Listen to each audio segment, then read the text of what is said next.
بسم اللہ الرحمن الرحیم۔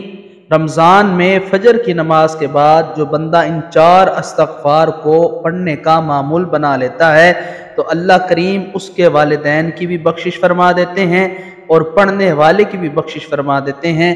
وہ 4 استغفار کون سے ہیں؟ آئیے سماعت فرما لیجیے۔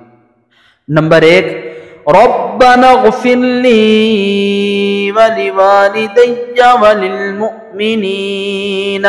وللمؤمنین یوم یقوم الحساب۔ نمبر 2، استغفر اللہ۔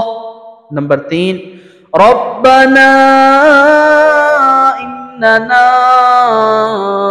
آمنا فاغفر لنا ذنوبنا وقنا عذاب النار۔ نمبر 4، رب ارحمہما کما ربیانی صغیرا۔